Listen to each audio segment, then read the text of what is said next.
Hi കൂട്ടുകാരെ, HPSCയുടെ മറ്റൊരു ക്ലാസ്സിലേക്ക് ഏവർക്കും സ്വാഗതം. നമ്മൾ കഴിഞ്ഞ ക്ലാസ്സിൽ HSA സോഷ്യൽ സയൻസിൻ്റെ എക്കണോമിക്സുമായി ബന്ധപ്പെട്ടുകൊണ്ട് ബജറ്റ് ലൈന്, അതുപോലെ ബജറ്റ് ലൈനിൻ്റെ ചരിവ് കാര്യങ്ങൾ, ബജറ്റ് സെറ്റ് എന്താണ്, അതിൻ്റെ പ്രത്യേകതകളും കാര്യങ്ങളൊക്കെയാണ് നമ്മൾ കഴിഞ്ഞ ക്ലാസ്സിൽ ചർച്ച ചെയ്തത്. നമ്മൾ ഈ ഒരു ക്ലാസ്സിൽ ഇന്ന് ചോദനം, ഡിമാൻഡ്, ഇതൊക്കെ നമ്മൾ ആൾറെഡി നേരത്തെ എടുത്തിട്ടുള്ള ക്ലാസ്സുകളാണെങ്കിൽ തന്നെയും ഒന്നുകൂടെ മനസ്സിലാക്കാൻ വേണ്ടിയിട്ട് വീണ്ടും നമ്മൾ റിപ്പീറ്റ് ചെയ്യുകയാണ്.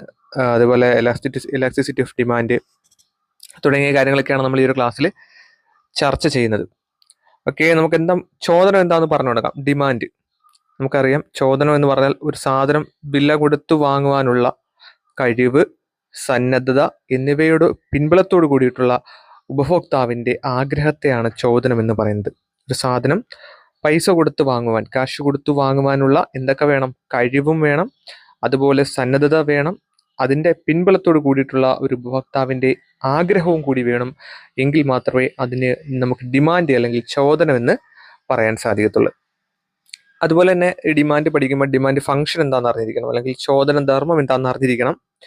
ചോദനവും ചോദനത്തെ നിർണ്ണയിക്കുന്ന ഘടകങ്ങളും തമ്മിലുള്ള പ്രവർത്തനപരമായ ബന്ധത്തെയാണ് ചോദന ധർമ്മം എന്ന് പറയുന്നത്. ഒന്നുമില്ല, നമുക്കൊരു ഇക്വേഷൻ രൂപത്തിൽ ചോദന ധർമ്മം പഠിച്ചു വെക്കാവുന്നതാണ്. Q=F P, PR, M, T. ഇതാണ് അതിൻ്റെ ഇക്വേഷൻ എന്ന് പറയുന്നത്. ജസ്റ്റ് നിങ്ങൾക്ക് മനസ്സിലാക്കാൻ വേണ്ടിയിട്ട് എഴുതുന്നേ ഉള്ളൂ. അത് നിങ്ങളൊന്നൊരു ബോക്സിലാക്കി ഒന്ന് വരച്ചു വെച്ചിരുന്നാൽ നിങ്ങൾക്ക് അത് പെട്ടെന്ന് മനസ്സിലാവും. Q എന്ന് പറയുന്നത് ക്വാണ്ടിറ്റി ഓഫ് ഡിമാൻഡ് ആണ്, ഡിമാൻഡിൻ്റെ ക്വാണ്ടിറ്റി. F എന്ന് പറഞ്ഞു കഴിഞ്ഞാൽ ഫങ്ഷൻസ് ആണ്, പ്രവർത്തനങ്ങൾ, എന്തെല്ലാം പ്രവർത്തനങ്ങളാണ് അതിനകത്ത് വരുന്നത് എന്നുള്ളതാണ്. അതിനാണ് ബ്രാക്കറ്റ് കൊടുത്തിരിക്കുന്നത്. P എന്ന് പറയുന്നത് പ്രൈസ് ആണ്. PR എന്ന് പറഞ്ഞാൽ പ്രൈസ് ഓഫ് റിലേറ്റഡ് ഗുഡ്സ്, അനുബന്ധ സാധനങ്ങളുടെ വിലയാണ്. അതുപോലെ തന്നെ എം എന്ന് പറഞ്ഞാൽ ഇൻകം ആണ് ഇവിടെ ഉദ്ദേശിക്കുന്നത്. M എന്ന് പറയുന്നത് ഇൻകം ആണ്, അതായത് ഉപഭോക്താവിന്റെ വരുമാനം, income of the consumer. T എന്ന് പറയുന്നത് ടേസ്റ്റ് ആണ്, അഭിരുചിയാണ്, ഉപഭോക്താവിന്റെ അഭിരുചി. അപ്പൊ ഇത്രയും കാര്യങ്ങളാണ് ചോദന ധർമ്മത്തിൽ അല്ലെങ്കിൽ ചോദന ധർമ്മ സമവാക്യങ്ങളിനകത്ത് വരുന്നത്. Q=F P, PR, M, T. Okay ആണല്ലോ. Q എന്ന് പറയുന്നത് quantity of demand, F functions, P എന്ന് പറയുന്നത് പ്രൈസ്, PR എന്ന് പറഞ്ഞാൽ price of related goods, M എന്ന് പറയുന്നത് income of the consumer, T എന്ന് പറയുന്നത് ടേസ്റ്റ് അല്ലെങ്കിൽ അഭിരുചി. ഓക്കെയാണ്. ഒരു വസ്തുവിൻ്റെ ഡിമാൻഡിനെ സ്വാധീനിക്കുന്ന ഘടകങ്ങളാണ് ഈ സാധനങ്ങളെല്ലാം തന്നെ. ഏതൊക്കെ? പ്രൈസ്, അനുബന്ധ സാധനങ്ങളുടെ വില, ഉപഭോക്താവിന്റെ വരുമാനം, അഭിരുചി എന്ന് പറയുന്നത് എന്താണ്? ഒരു വസ്തുവിന്റെ ഡിമാൻഡിനെ സ്വാധീനിക്കുന്ന ഘടകങ്ങളാണ്. പ്രൈസ് എങ്ങനെയാണ് ഒരു വസ്തുവിന്റെ ഡിമാൻഡിനെ സ്വാധീനിക്കുന്നത്? ഒരു വസ്തുവിന്റെ വില കൂടിക്കഴിഞ്ഞാൽ സ്വാഭാവികമായിട്ട് എന്ത് കുറയും? ഡിമാൻഡ് കുറയും, അല്ലെ? വില കൂടിക്കഴിഞ്ഞാൽ അതിന്റെ ഡിമാൻഡ് കുറയും. ഒരു വസ്തുവിന്റെ വിലയും അതിന്റെ ഡിമാൻഡും തമ്മിൽ എപ്പോഴും എന്ത് ബന്ധമാണ്? വിപരീത ബന്ധമാണ്, നെഗറ്റീവ് റിലേഷൻ ആയിരിക്കും ഉള്ളത്. ഒരു വസ്തുവിന്റെ വില കൂടിയാൽ അതിന്റെ ഡിമാൻഡ് കുറയും, വസ്തുവിന്റെ വില കുറഞ്ഞാൽ അതിന്റെ ഡിമാൻഡ് കൂടും. എപ്പോഴും ഓപ്പോസിറ്റ് ആയിരിക്കും, അല്ലെ? നെഗറ്റീവ് റിലേഷൻ ആയിരിക്കും, വിപരീത ബന്ധമായിരിക്കും. ഇപ്പൊ ഒരു ആപ്പിളിന് 1 കിലോയ്ക്ക് 50 രൂപ ആണെങ്കിൽ അത് നമ്മൾ കൂടുതൽ വാങ്ങൂല്ലേ? അങ്ങനെ വരത്തില്ല. എങ്കിൽ തന്നെ സീസണൊക്കെ ആകുമ്പോൾ വില കുറയത്തില്ല, അപ്പൊ നമുക്ക് അതിന്റെ കൂടുതൽ സാധനങ്ങൾ വാങ്ങും. എന്നാൽ സീസൺ അല്ലാത്തപ്പോൾ വലിയ വിലയാണ്, അപ്പൊ എന്ത് ചെയ്യത്തില്ല, നമ്മളത് വാങ്ങത്തില്ല. വാങ്ങുന്നവരുണ്ട്, പക്ഷെ കുറവായിരിക്കില്ല, നമ്മൾ അതിന്റെ അളവ് കുറവായിരിക്കും വാങ്ങുന്നത്. നമുക്ക് ചോദന നിയമം എന്താണെന്നറിയാം. ചോദന നിയമം എന്ന് പറയുന്നത് എന്താണ്? ഒരു സാധനത്തിന്റെ വിലയും അതിന്റെ ചോദനവും തമ്മിലുള്ള ഈ ഒരു വിപരീത ബന്ധത്തെയാണ്, നമ്മളിപ്പോൾ പറഞ്ഞ ഈ ഒരു വിപരീത ബന്ധത്തെയാണ് ചോദന നിയമം എന്ന് പറയുന്നത്. ഒന്ന് മനസ്സിലാക്കി വെച്ചേക്കുക. എന്താണ് ലോ ഓഫ് ഡിമാൻഡ് എന്ന് വെച്ചാൽ ഒരു സാധനത്തിന്റെ വിലയും അതിന്റെ ഡിമാൻഡും തമ്മിൽ, അതിന്റെ ചോദനവും തമ്മിലുള്ള വിപരീതമായിട്ടുള്ള ബന്ധത്തെയാണ് ചോദന നിയമം എന്ന് വിളിക്കുന്നത്. അപ്പൊ അത് മനസ്സിലായല്ലോ. ഇനി നമ്മൾ ചോദന നിയമത്തിന്റെ സങ്കല്പങ്ങളിലേക്ക് പോവുകയാണ്. അതായത് assumption of the law of ഡിമാൻഡിലേക്ക് പോവുകയാണ്. അതിനകത്ത് പ്രധാനമായിട്ട് 3 അസംഷൻസ് ആണ്, 3 സങ്കല്പങ്ങളാണ് ഒരു ഉപഭോക്താവിന് ഉണ്ടായിരിക്കുന്നത്. അതിലൊന്നാമത്താണ് ഉപഭോക്താവിന്റെ വരുമാനം എന്ന് പറയുന്നത് സ്ഥിരമായിരിക്കണം. ഇതെല്ലാം അസംഷൻസ് ആണ്. നമുക്ക് വേണമെങ്കിൽ ഒരു ക്വസ്റ്റ്യൻ ഇങ്ങനെ സ്റ്റേറ്റ്മെന്റ് രൂപത്തിൽ വരാം. അപ്പൊ നമ്മൾ മനസ്സിലാക്കി വെച്ചേക്കുക, ഉപഭോക്താവിന്റെ വരുമാനം എന്ന് പറയുന്നത് എന്താണ്? സ്ഥിരമായിരിക്കണമെന്ന് ഉള്ളതാണ്. അതുപോലെ തന്നെ ബന്ധപ്പെട്ട മറ്റ് വസ്തുക്കളുടെ വിലകൾ മാറ്റമില്ലാതെ തുടരണം, അല്ലെങ്കിൽ മാറ്റമില്ലാതെ ഇരിക്കണം. ഉപഭോക്താവിന്റെ അഭിരുചിയും താല്പര്യങ്ങളും മാറ്റമില്ലാതെ ഇരിക്കണം. ഇതാണ് ചോദന നിയമത്തിന്റെ 3 സങ്കല്പങ്ങൾ. ഒന്ന് മനസ്സിലാക്കി വെച്ചേക്കുക. ഒരു ഉപഭോക്താവിന്റെ വരുമാനം എന്ന് പറയുന്നത് സ്ഥിരമായിരിക്കണം. ബന്ധപ്പെട്ട മറ്റ് വസ്തുക്കളുടെ റിലേറ്റഡ് ഗുഡ്സിന്റെ വിലകൾ എന്ന് പറയുന്നത് മാറ്റമില്ലാതെ ഇരിക്കണം. ഉപഭോക്താവിന്റെ അഭിരുചിയും താല്പര്യങ്ങളും മാറ്റമില്ലാതെ ഇരിക്കണം. ഇതാണ് ചോദന നിയമത്തിന്റെ 3 അസംഷൻസ് അല്ലെങ്കിൽ സങ്കല്പങ്ങൾ. ഇനി നമ്മൾ ഈ ചോദന നിയമത്തിന്റെ സങ്കല്പങ്ങൾ പറയുന്നതിനോടൊപ്പം തന്നെ നമ്മൾ നേരത്തെ പഠിച്ചിട്ടുള്ള, അതായത് ചോദന ധർമ്മത്തിൽ നമ്മൾ പഠിച്ച പ്രൈസ് ഓഫ് റിലേറ്റഡ് ഗുഡ്സ് പറഞ്ഞു അല്ലേ. പ്രൈസിന്റെ കാര്യം നമ്മൾ പറഞ്ഞു. പ്രൈസ് എന്ന് പറയുമ്പോൾ ഒരു വസ്തുവിന്റെ വില കൂടിയാൽ അതിന്റെ ഡിമാൻഡ് കുറയും. അതേപോലെ തന്നെ റിലേറ്റഡ് ഗുഡ്സ് ഉണ്ട്, അനുബന്ധ സാധനങ്ങളുടെ വില നമ്മൾ പറഞ്ഞു. ഈ അനുബന്ധ സാധനങ്ങളുടെ വില എന്ന് പറയുമ്പോൾ രണ്ട് സാധനങ്ങളാണ് പ്രധാനമായിട്ട് നമ്മൾ എടുക്കുന്നത്. ഒന്ന് പ്രതിസ്ഥാപന വസ്തുക്കൾ അല്ലെങ്കിൽ സബ്സ്റ്റിറ്റ്യൂട്ട് ഗുഡ്സ് എന്നും, രണ്ട് പൂരക വസ്തുക്കൾ അല്ലെങ്കിൽ കോംപ്ലിമെന്ററി ഗുഡ്സ് എന്നും നമുക്ക് അനുബന്ധ സാധനങ്ങളെ രണ്ടായിട്ട് തിരിക്കാം. എന്നിട്ട് പറയാം, അനുബന്ധ സാധനങ്ങൾ എന്ന് പറയുമ്പോൾ പ്രധാനമായിട്ട് നമുക്കതിനെ രണ്ടായിട്ട് തിരിക്കാം. ഒന്ന് പ്രതിസ്ഥാപന വസ്തുക്കൾ അല്ലെങ്കിൽ സബ്സ്റ്റിറ്റ്യൂട്ട് ഗുഡ്സ് എന്നും, രണ്ട് പൂരക വസ്തുക്കൾ അല്ലെങ്കിൽ കോംപ്ലിമെന്ററി ഗുഡ്സ് എന്നും നമുക്ക് രണ്ടായിട്ട് തിരിക്കാം. എന്താണ് പ്രതിസ്ഥാപന വസ്തുക്കൾ അല്ലെങ്കിൽ സബ്സ്റ്റിറ്റ്യൂട്ട് ഗുഡ്സ്? സബ്സ്റ്റിറ്റ്യൂട്ട് എന്ന് കേൾക്കുമ്പോൾ തന്നെ നമുക്ക് മനസ്സിലായില്ലേ, നമ്മൾ ക്ലാസ്സിൽ ഒരു ടീച്ചർ ഇല്ലാത്ത സമയത്ത് നമ്മൾ സബ്സ്റ്റിറ്റ്യൂട്ട് കയറാറുണ്ട്. അപ്പോൾ ഒരു വസ്തുവില്ലെങ്കിൽ നമുക്ക് മാറ്റി വാങ്ങാവുന്ന സാധനങ്ങളെയാണ് സബ്സ്റ്റിറ്റ്യൂട്ട് ഗുഡ്സ് എന്ന് പറയുന്നത്, അല്ലെങ്കിൽ പ്രതിസ്ഥാപന വസ്തുക്കൾ എന്ന് പറയുന്നത്. ഒരു സാധനം നമുക്ക് കിട്ടുന്നില്ല എങ്കിൽ നമുക്ക് പകരം വാങ്ങാവുന്ന സാധനങ്ങൾ. ഇപ്പം നമുക്ക് ചായ ഇല്ല, നമ്മൾ ചായ കുടിക്കുന്ന ഒരാളാണ്, ചായ ഇല്ലെങ്കിൽ നമുക്ക് വേണമെങ്കിൽ ഒരു കോഫി കുടിക്കാം അല്ലേ.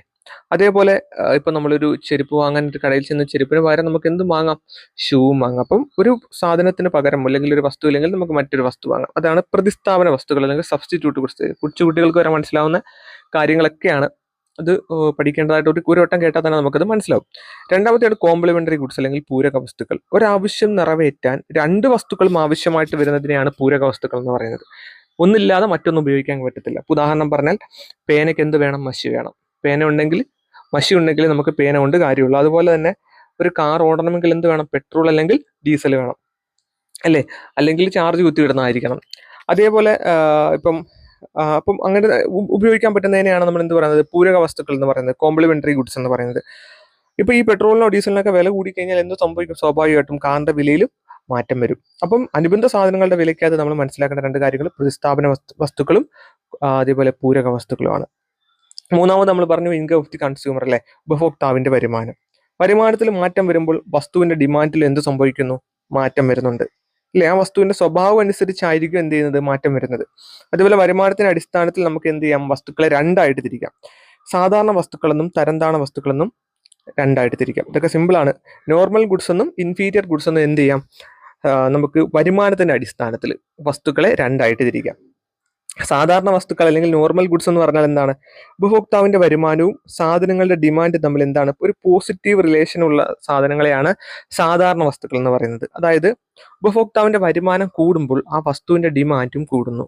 ഉപഭോക്താവിന്റെ വരുമാനം കുറഞ്ഞാൽ ആ വസ്തുവിന്റെ ഡിമാൻഡും എന്ത് ചെയ്യുന്നു? കുറയുന്നു. അതായത് ഈ ലോക്ക്ഡൗൺ സമയത്തൊക്കെ നമുക്ക് ജോലി ഇല്ലാതൊക്കെ ഇരുന്ന സമയത്ത്, നമ്മുടെയൊക്കെ വരുമാനം കുറഞ്ഞ സമയത്ത് നമ്മൾ എന്ത് ചെയ്യുന്നു? നമ്മുടെ ഇൻകം കുറഞ്ഞ സമയത്ത് നമ്മൾ കുറഞ്ഞ സാധനങ്ങൾ അല്ലെങ്കിൽ സാധാരണ നമുക്ക് നമ്മുടെ ബഡ്ജറ്റിൽ ഒതുങ്ങുന്ന സാധനങ്ങൾ നമ്മൾ വാങ്ങാൻ ശ്രമിച്ചു ഇല്ലേ. മാക്സിമം നമ്മൾ അഡ്ജസ്റ്റ് ചെയ്ത് ജീവിക്കാൻ തുടങ്ങി ലോക്ക്ഡൗൺ സമയത്തൊക്കെ. അതേപോലെ നമുക്ക് ജോലിയൊക്കെ ആയി, നമ്മളെല്ലാം ഫിനാൻഷ്യലി നമ്മൾ സെറ്റിൽഡ് ആയ സമയത്ത് നമ്മൾ എന്ത് ചെയ്യുന്നു? നമ്മുടെ വരുമാനത്തിനനുസരിച്ചിട്ട് നമ്മൾ നല്ല സാധനങ്ങൾ, നമ്മൾ ക്വാളിറ്റി ഉള്ള സാധനങ്ങൾ നമ്മൾ വാങ്ങാൻ തുടങ്ങി. അതുപോലെ തന്നെ അതിനകത്ത് വരുന്ന ഒരു സംഭവമാണ് ഗിഫൻ സാധനങ്ങൾ. നമ്മുടെ ടെക്സ്റ്റിൽ പ്രത്യേകം പറഞ്ഞിട്ടുണ്ട് ഗിഫൻ ഐറ്റംസ് അല്ലെങ്കിൽ ഗിഫൻ സാധനങ്ങൾ എന്ന് പറഞ്ഞാൽ എന്താണെന്ന് വെച്ച് കഴിഞ്ഞാൽ എല്ലാം തരംതാണ സാധനങ്ങളെയും പൊതുവെ വിളിക്കുന്ന ഒരു പേരാണ് എന്ത്? ഗിഫൻ സാധനങ്ങൾ. ഒന്ന് ജസ്റ്റ് മനസ്സിലാക്കി വെച്ചേക്കുക. എന്താണ് ഗിഫൻ സാധനങ്ങൾ എന്ന് ചോദിച്ചാൽ എല്ലാ തരംതാണ സാധനങ്ങളെയും പൊതുവെ വിളിക്കുന്ന ഒന്നാണ് ഗിഫൻ സാധനങ്ങൾ. എന്താണ് തരംതാണ വസ്തുക്കൾ എന്ന് പറഞ്ഞാൽ, ഉപഭോക്താവിന്റെ വരുമാനം കുറവുള്ളപ്പോൾ ഉപഭോക്താവ് സാധാരണ എന്ത് ചെയ്യാറുണ്ട്? തരംതാണ വസ്തുക്കളാണ് ഉപയോഗിക്കുന്നത്. അതായത് ക്വാളിറ്റി കുറഞ്ഞ ഭക്ഷ്യവസ്തുക്കൾ, ക്വാളിറ്റി കുറഞ്ഞ തുണിത്തരങ്ങൾ. മനസ്സിലായോ? നമ്മൾ ബ്രാൻഡഡ് സാധനം വാങ്ങുന്ന കാശ് ഉണ്ടെങ്കിൽ നമ്മൾ എന്ത് ചെയ്യുന്നു? നല്ല വരുമാനമൊക്കെ ഉള്ളതാണെങ്കിൽ നമ്മൾ ബ്രാൻഡഡ് ആയിട്ടുള്ള ഷർട്ടും പാൻറ് തുണിത്തരങ്ങളെല്ലാം എടുക്കും. പക്ഷേ നമുക്ക് കാശില്ല, നമ്മുടെ വരുമാനം കുറവാണെങ്കിൽ നമ്മൾ എന്ത് ചെയ്യുന്നു? ക്വാളിറ്റി കുറഞ്ഞ ഷർട്ട്സൊക്കെയാണ് സാധാരണ വാങ്ങാറുള്ളത് അല്ലേ. അതുപോലെ ഫുഡ് ആണെങ്കിലും എല്ലാം നമ്മൾ അഡ്ജസ്റ്റ് ചെയ്ത് ജീവിക്കും. അപ്പോൾ ഉപഭോക്താവിന്റെ വരുമാനം കുറയുമ്പോൾ തരംതാണ വസ്തുക്കളാണ് സാധാരണ രീതിയിൽ ഉപഭോക്താവ് ഉപയോഗിക്കുന്നത്. അങ്ങനെ വരുമാനം കൂടുതലായിരുന്നെങ്കിൽ എന്ത് ചെയ്തേനെ? തരംതാണ വസ്തുക്കളുടെ ഡിമാൻഡ് കുറയുമായിരുന്നു അല്ലെ, ഒരു നെഗറ്റീവ് റിലേഷൻ വന്നേനെ. അപ്പം നമ്മൾ മനസ്സിലാക്കുക, ഉപഭോക്താവിന്റെ വരുമാനത്തിനെ അടിസ്ഥാനപ്പെടുത്തി നമുക്ക് വസ്തുക്കളെ വരുമാനത്തിന്റെ അടിസ്ഥാനത്തിൽ രണ്ടായിട്ട് തിരിക്കാം. സാധാരണ വസ്തുക്കൾ അല്ലെങ്കിൽ നോർമൽ ഗുഡ്സ് എന്നും തരംതാണ വസ്തുക്കൾ അല്ലെങ്കിൽ ഇൻഫീരിയർ ഗുഡ്സ് എന്നും നമുക്ക് രണ്ടായിട്ട് തിരിക്കാം. ഓക്കെ, അത് മനസ്സിലായല്ലോ. ഗിഫൻ സാധനങ്ങൾ എന്ന് പറഞ്ഞാൽ എല്ലാ തരംതാണ സാധനങ്ങളെയും പൊതുവെ ഗിഫൻ സാധനങ്ങൾ എന്നാണ് വിളിക്കുന്നത്. നമ്മൾ അടുത്ത ഫാക്ടറിലേക്ക് പോവുകയാണെങ്കിൽ അഭിരുചി, നാലാമത്തെയാണ് അഭിരുചി. അപ്പൊ നമ്മൾ ഒരു പിന്നെ ചോദനത്തെ നിർണ്ണയിക്കുന്ന ഘടകങ്ങളും നമ്മൾ പറഞ്ഞു അല്ലേ. അതിനകത്ത് വരുന്നതാണ് പ്രൈസ് നമ്മൾ പറഞ്ഞു, പിന്നെ പ്രൈസ് ഓഫ് റിലേറ്റഡ് ഗുഡ്സ് പറഞ്ഞു, പിന്നെ മൂന്നാമത്തെ ഇൻകം ഓഫ് ദി കൺസ്യൂമർ പറഞ്ഞു, നാലാമത്തെയാണ് ടേസ്റ്റ് അല്ലെങ്കിൽ അഭിരുചി. എന്ന് പറഞ്ഞാൽ സ്ഥിരം ഒരു സാധനം തന്നെ നാം കഴിച്ചു കഴിഞ്ഞാൽ അതിനോട് നമുക്ക് എന്ത് കുറയും? അഭിരുചി കുറയും അല്ലേ. അങ്ങനെ കുറഞ്ഞു കഴിഞ്ഞാൽ എന്ത് സംഭവിക്കും? ആ വസ്തുവിന്റെ ഡിമാൻഡും കുറയും. ടേസ്റ്റ് കൂടിക്കഴിഞ്ഞാൽ എന്ത് സംഭവിക്കും? ഡിമാൻഡും കൂടും. ഇപ്പൊ നമ്മൾ ഡെയിലി ഇപ്പോൾ ഓറഞ്ചിന്റെ സീസൺ ആകുമ്പോൾ നമ്മൾ കണ്ടമാനം ഓറഞ്ച് വാങ്ങിയും കഴിക്കും. ഓറഞ്ച് കഴിച്ച് അവസാനം നമുക്ക് എന്തായി? ആ ഓറഞ്ച് വേണ്ടാന്നുള്ളൊരു അവസ്ഥയിലെത്തും. അപ്പോൾ അതിന്റെ ഡിമാൻഡ് എന്ത് ചെയ്യുന്നു? കുറയുന്നു. അപ്പൊ അതാണ് ഇവിടെ ഉദ്ദേശിച്ചത്. ഇപ്പൊ ഏതൊരു സാധനമായാലും നമ്മൾ സ്ഥിരമായിട്ടൊരു സാധനം തന്നെ കഴിച്ചു കഴിഞ്ഞാൽ നമുക്ക് അതിനോട്ടുള്ള എന്ത് ചെയ്യുന്നു? അഭിരുചി കുറയുന്നു. അപ്പൊ അതിന്റെ ഡിമാൻഡ് എന്ത് ചെയ്യുന്നു? കുറയുന്നു. അതാണ് ടേസ്റ്റ്. അപ്പൊ അത്രയും കാര്യം നിങ്ങൾ മനസ്സിലായെന്ന് വിചാരിക്കുന്നു. പിന്നെ നമ്മൾ ചോദന വക്രം, ഡിമാൻഡ് വക്രത്തിലേക്ക് പോവുകയാണ്, ഡിമാൻഡ് കർവിലേക്ക് പോവുകയാണ്. ഒരു സാധനത്തിന്റെ വിലയും അതിന്റെ ഡിമാൻഡും തമ്മിലുള്ള വിപരീത ബന്ധം കാണിക്കുന്ന കർവിനെയാണ് അല്ലെങ്കിൽ വക്രത്തിനെയാണ് ഡിമാൻഡ് കർവ് എന്ന് പറയുന്നത്. ആ ഡിമാൻഡ് കർവ് അവിടെ കൊടുത്തിട്ടുണ്ട്, അത് നോക്കുക. പ്രൈസ് എപ്പോഴും വൈ ആക്സിസിലായിരിക്കും വരിക, അത് നമ്മൾ മനസ്സിലാക്കണം. പ്രൈസ് എപ്പോഴും വൈ ആക്സിസിലായിരിക്കും വരിക. അതുപോലെ ഡിമാൻഡ് എപ്പോഴും എക്സ് ആക്സിസിലായിരിക്കും കൊടുക്കുക. താഴേക്ക് ചരിഞ്ഞിറങ്ങുന്ന ആകൃതി ആയിരിക്കും. ഡൗൺവേർഡ് സ്ലോപ്പിംഗ് അല്ലെങ്കിൽ ലെഫ്റ്റ് ടു റൈറ്റിലോട്ട് പോകുന്ന ഒരു ഡൗൺവേർഡ് സ്ലോപ്പിംഗ് ആയിരിക്കും. താഴേക്ക് ചരിഞ്ഞിറങ്ങുന്ന ഒരു ആകൃതി ആയിരിക്കും എപ്പോഴും ചോദന വക്രത്തിന് ഉണ്ടായിരിക്കുക എന്ന് നമ്മൾ മനസ്സിലാക്കുക. ഓക്കെ, ഈ വിലപ്രഭാവം എന്താണ്? പ്രൈസ് എഫക്റ്റ് എന്ന് മനസ്സിലാക്കി വെച്ചേക്കണം. വിലപ്രഭാവം ഇതുമായിട്ട് ബന്ധപ്പെട്ട് വരുന്നൊരു ടേമാണത്. വിലയിലുണ്ടാകുന്ന മാറ്റത്തിന്റെ ഫലമായിട്ട് ചോദനത്തിൽ വരുന്ന മാറ്റത്തെയാണ് വിലപ്രഭാവം എന്ന് പറയുന്നത്. അതൊന്ന് മനസ്സിലാക്കി വെച്ചിരുന്നാൽ മതി. വിലയിലുണ്ടാകുന്ന മാറ്റത്തിന്റെ ഫലം, ഒരു സാധനത്തിന്റെ വിലയിലുണ്ടാകുന്ന മാറ്റത്തിന്റെ ഫലമായിട്ട് ചോദനത്തിൽ വരുന്ന മാറ്റം. അപ്പം വില കൂടുമ്പോൾ എന്ത് സംഭവിക്കുന്നു? ചോദനം കുറയുന്നു, ഡിമാൻഡ് കുറയുന്നു അല്ലെ. വില കുറയുമ്പോൾ എന്ത് സംഭവിക്കുന്നു? ചോദനം കൂടുന്നു. അപ്പോൾ ഓപ്പോസിറ്റ് റിലേഷൻ, അതിനാണ് വിലപ്രഭാവം എന്ന് പറയുന്നത്. അപ്പം വിലയിലുണ്ടാകുന്ന മാറ്റമാണ്, വിലയിലുണ്ടാകുന്ന മാറ്റത്തിന്റെ ഫലമായിട്ട് ചോദനത്തിലുണ്ടാകുന്ന മാറ്റമാണ് എന്നത് പറയുന്നത് വിലപ്രഭാവം അല്ലെങ്കിൽ പ്രൈസ് എഫക്റ്റ് എന്ന് പറയുന്നത്. വേണമെങ്കിൽ നമുക്ക് തിരിച്ചൊക്കെ ചോദിക്കാം. അതേപോലെ പ്രതിസ്ഥാപന പ്രഭാവം നമ്മളത് മനസ്സിലാക്കി വെച്ചേക്കണം. പ്രതിസ്ഥാപന പ്രഭാവം അല്ലെങ്കിൽ സബ്സ്റ്റിറ്റ്യൂഷൻ എഫക്റ്റ് എന്ന് പറയും. വിലയിൽ മാറ്റം വരാത്ത സാധനത്തിന് പകരം വില കുറഞ്ഞ സാധനത്തിന്റെ കൂടുതൽ അളവ് ചോദനം ചെയ്യാനുള്ള ഒരു ഉപഭോക്താവിന്റെ പ്രവണതയാണ് സബ്സ്റ്റിറ്റ്യൂഷൻ എഫക്റ്റ് എന്ന് പറയുന്നത്.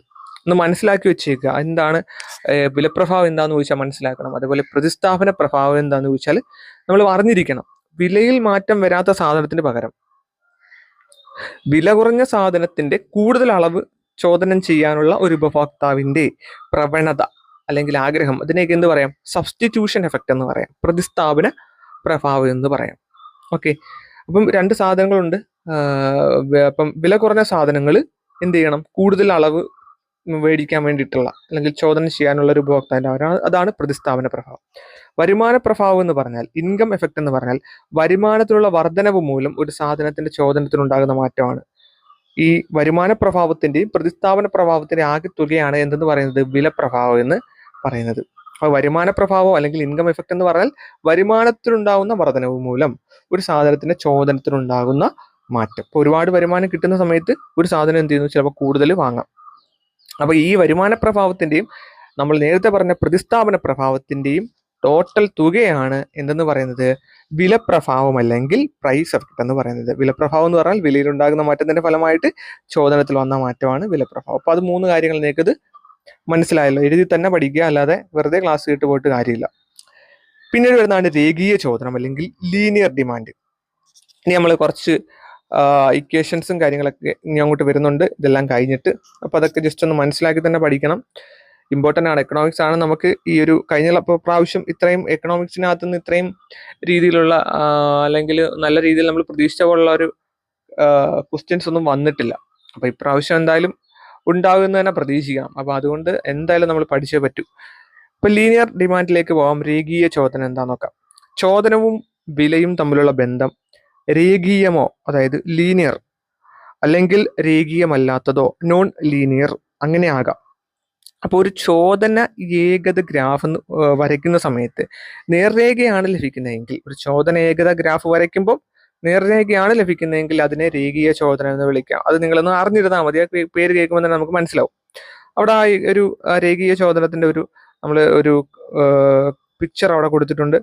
അതിനകത്ത് നമ്മൾ പ്രധാനമായിട്ടും മനസ്സിലാക്കേണ്ടത് എ എന്ന് പറയുന്നത് അത് ഹൊറിസോണ്ടൽ ഇന്റർസെപ്റ്റ്. നമ്മൾ ആൾറെഡി പഠിച്ചിട്ടുണ്ട്, നമുക്കറിയാം. ആ എ പോയിരിക്കുന്നത് ഹൊറിസോണ്ടൽ ഇന്റർസെപ്റ്റ് ആണ്. അവിടെ വൈ ആക്സിസിൽ A/B എന്ന് കൊടുത്തേക്കുന്നത് വെർട്ടിക്കൽ ഇന്റർസെപ്റ്റ് ആണ്. -B എന്ന് പറയുന്നത് സ്ലോപ്പ് ഓഫ് ഡിമാൻഡ് കർവാണ്. നമുക്കറിയാം അല്ലേ, -B എന്ന് പറയുന്നത് എന്താണ്? സ്ലോപ്പ് ഓഫ് ഡിമാൻഡ് കർവാണ്. സ്ലോപ്പ് ഓഫ് ഡിമാൻഡ് കർവിന്റെ ഒക്കെ ഇക്വേഷൻസ് ഒക്കെ നമ്മൾ ആദ്യം പഠിച്ചിട്ടുള്ളതാണ്, നമുക്കറിയാം. അപ്പം ഇവിടെ ഒരു ഇക്വേഷൻസ് കൊടുത്തിട്ടുണ്ട്, Q=A-BP എന്ന് പറയുന്നത്. അതൊന്ന് മനസ്സിലാക്കുക. Q=A-BP. Q എന്ന് പറഞ്ഞാൽ ക്വാണ്ടിറ്റി ഓഫ് ഡിമാൻഡ് ആണ്. A എന്ന് പറഞ്ഞാൽ ഹൊറിസോണ്ടൽ ഇന്റർസെപ്റ്റ് ആണ്. A/B എന്ന് പറഞ്ഞാൽ വെർട്ടിക്കൽ ഇന്റർസെപ്റ്റ് ആണ്. -B എന്ന് പറയുന്നത് സ്ലോപ്പ് ഓഫ് ഡിമാൻഡ് കർവാണ്. ഇങ്ങനെ ഒരു പിക്ചർ നമുക്ക് തന്നിട്ട് നമുക്കൊരു ക്വസ്റ്റ്യൻ വേണമെങ്കിൽ വരാം. Q=10 - 2P എന്ന് പറഞ്ഞിട്ട് ഇക്വേഷൻ നമുക്ക് തരും. എന്നിട്ടൊരു കോളത്തിൽ പ്രൈസ് കൊടുക്കും, മറ്റൊരു കോളത്തിൽ ഡിമാൻഡും തരും. എന്നിട്ട് ഒരു ലീനിയർ ഡിമാൻഡ് കർവ് കണ്ടുപിടിക്കാൻ പറയാം, അല്ലെങ്കിൽ അത് സോൾവ് ചെയ്യാൻ നമ്മളോട് പറയാം. അപ്പൊ നമുക്ക് സുഖമായിട്ട് സോൾവ് ചെയ്യാവുന്നേ ഉള്ളൂ. നമ്മളുടെ പ്രൈസ് കൊടുത്തിട്ടുണ്ട്, അതുപോലെ തന്നെ ഡിമാൻഡ് കൊടുത്തിട്ടുണ്ട്. പ്രൈസ് 0 ആണ്. അപ്പൊ നമുക്ക് ആ ഒരു ഇക്വേഷനോട് അപ്ലൈ ചെയ്താൽ മതി. Q=10 - 2P ആണല്ലോ. അപ്പം നമുക്ക് ആ ഇക്വേഷൻ എഴുതാം. 10 - 2 × P എന്ന് പറയുന്നത് ഇവിടെ പ്രൈസ് ആണല്ലോ. ആ പ്രൈസ് അവിടെ ആ പിയുടെ സ്ഥാനത്തേക്ക് നമ്മൾ ഇട്ട് കൊടുത്താൽ മതി. ഇപ്പൊ 10 - 2 × 0 ആണ് പ്രൈസ്. അപ്പം നമുക്ക് 10 കിട്ടി. പിന്നെ രണ്ടാമത് ഒന്നെന്ന് കൊടുത്തിട്ടുണ്ട്, പ്രൈസിന്റെ സ്ഥാനത്ത് 1 കൊടുത്തിട്ടുണ്ട്. അവിടെ നമ്മൾ 10 - 2 × P എന്നുള്ളടത്ത് 1 കൊടുത്തു. അപ്പൊ നമുക്ക് 8 കിട്ടി. അതേപോലെ താഴോട്ട് വരുമ്പോൾ 6, 4, 2, അവസാനം 0. അപ്പൊ ഈ ഒരു പിന്നെ ഷെഡ്യൂളിൽ നിന്നും നമ്മൾ ആ ഒരു സോൾവ് ചെയ്ത് വരുന്ന സമയത്ത് നമുക്ക് മനസ്സിലാവുന്ന ഒരു കാര്യം, പ്രൈസ് കൂടുവാണെങ്കിൽ ഡിമാൻഡ് എന്ത് സംഭവിക്കുന്നു? കുറയുന്നു എന്ന് മനസ്സിലാക്കാൻ വേണ്ടിയിട്ടാണ് ഈ ഒരു ലീനിയർ ഡിമാൻഡ് കർവിനകത്ത് നമുക്ക് പറയുന്നത്. അതുപോലെ അതുമായിട്ട് ബന്ധപ്പെട്ട് നമ്മൾ താഴെ ഒരു എന്താണ് ഒരു ഡിമാൻഡ് കർവ് നമ്മൾ വരച്ചിട്ടുണ്ട്. അതൊന്ന് ജസ്റ്റ് മനസ്സിലാക്കിയാൽ മതി, ഒന്നുമില്ല.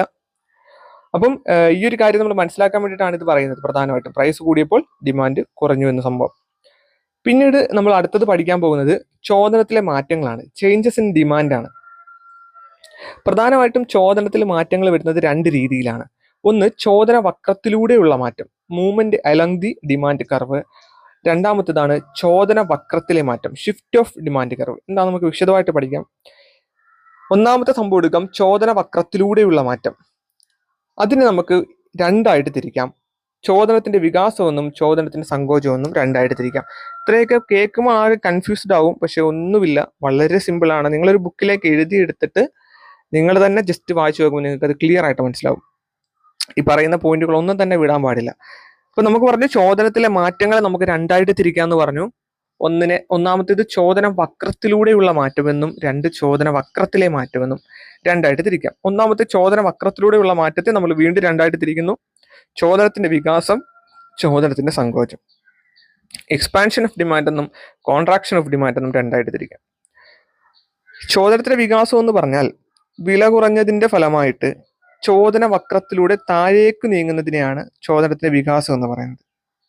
വില കുറഞ്ഞതിന്റെ ഫലമായിട്ട് ചോദന വക്രത്തിലൂടെ എന്ത് ചെയ്യുന്നു? താഴേക്ക് ചോദന നീങ്ങുന്നതിനാണ് ചോദനത്തിന്റെ വികാസം എന്ന് പറയുന്നത്. ചോദനത്തിന്റെ സങ്കോചം എന്ന് പറഞ്ഞാൽ വില വർധനവിന്റെ ഫലമായിട്ട് ചോദന വക്രത്തിലൂടെ ചോദന എന്തിനേക്കും? മുകളിലോട്ട് നീങ്ങുന്നതിനെയാണ് ചോദന സങ്കോചം എന്ന് പറയുന്നത്. അപ്പൊ മുകളിലോട്ട് നീങ്ങുന്നതാണെങ്കിൽ സങ്കോചം, താഴേക്ക് നീങ്ങുകയാണെങ്കിൽ വികാസം. ആ പിക്ചർ കാണുമ്പോൾ നിങ്ങൾക്ക് അത് ക്ലിയർ ആയിട്ട് മനസ്സിലാവും. 2 പിക്ചർ അവിടെ കൊടുത്തിട്ടുണ്ട്. ചോദനത്തിന്റെ വികാസം നോക്കുക. ചോദനം താപ്പോട്ട് ഇറങ്ങുന്നുണ്ടോ? പ്രൈസ് കുറയുന്നതനുസരിച്ച് എന്ത് ചെയ്യുന്നു? ചോദനം കൂടുകയാണ്. അതാണ്, വലിയ കാര്യമൊന്നുമില്ല, വളരെ സിമ്പിളാന്ന് ഞാൻ പറഞ്ഞല്ലേ. ചോദനത്തിന്റെ സങ്കോചം എന്ന് പറയുമ്പോൾ പ്രൈസ് കൂടുമ്പോൾ എന്ത് സംഭവിക്കുന്നു? ചോദനം കുറയുന്നത്, അതായത് മുകളിലേക്ക് പോകും, ചോദനം കുറഞ്ഞു, അത്രയേ ഉള്ളൂ. ഇത് രണ്ടാമത്താണ് ചോദന വക്രത്തിലെ മാറ്റം, ഷിഫ്റ്റ് ഓഫ് ഡിമാൻഡ് കർവ് എന്ന് പറഞ്ഞാൽ അതിനെ നമുക്ക് 2 ആയിട്ട് തിരിക്കാം. ചോദന വർധനമെന്നും ചോദന കുറവെന്നും. മനസ്സിലായോ? അപ്പം ഈ ഇൻക്രീസ് ഇൻ ഡിമാൻഡ് എന്നും ഡിക്രീസ് ഇൻ ഡിമാൻഡ് നമുക്ക് 2 ആയിട്ട് തിരിക്കാം. ഇൻക്രീസ് ഇൻ ഡിമാൻഡ് അല്ലെങ്കിൽ ചോദന വർധനം എന്ന് പറഞ്ഞാൽ എന്താണ്? ഒരേ വിലയ്ക്ക് കൂടുതൽ അളവ് ചോദനം ചെയ്യപ്പെടുമ്പോൾ ചോദന വക്രം വലത്തേക്ക് മാറുന്നു. ഇതാണ് ചോദന വർധനം എന്ന് പറയുന്നത്. ചോദന കുറവെന്ന് പറഞ്ഞാൽ ഒരേ വിലയ്ക്ക് കുറവ് അളവ് ചോദനം ചെയ്യപ്പെടുമ്പോൾ ചോദന വക്രം ഇടത്തേക്ക് മാറുന്നു.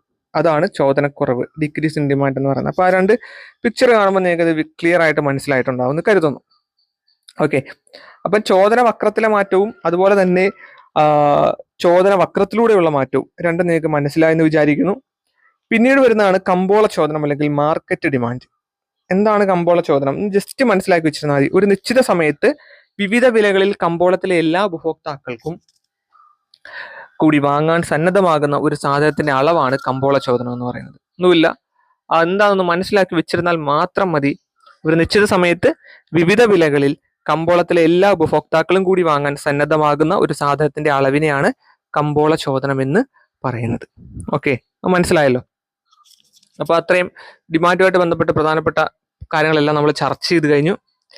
ഇനി നമ്മൾ ഇലാസ്റ്റിസിറ്റി ഓഫ് ഡിമാൻഡ് എന്ന് പറയുന്ന പ്രധാനപ്പെട്ട നമ്മുടെ നമ്മുടെ സിലബസിൽ എക്കണോമിക്സിൽ പ്രധാനമായിട്ടും പറയുന്ന ഒരു ടോപ്പിക്കാണ് ഇലാസ്റ്റിസിറ്റി ഓഫ് ഡിമാൻഡ്. അതിലേക്ക് പോവുകയാണ്. അത് കുറച്ച് കണക്കും കാര്യങ്ങളൊക്കെ വരുന്നുണ്ട്. വളരെ സിമ്പിളാണ്. നമ്മൾ ഒരു 2 വട്ടമെങ്കിലും എടുത്തൊന്ന് വായിച്ചു കഴിഞ്ഞാൽ പിന്നെ നമ്മൾക്ക് ഒരിക്കലും മറക്കാൻ പറ്റാത്ത ഒരു അടിപൊളി സംഭവമാണ്.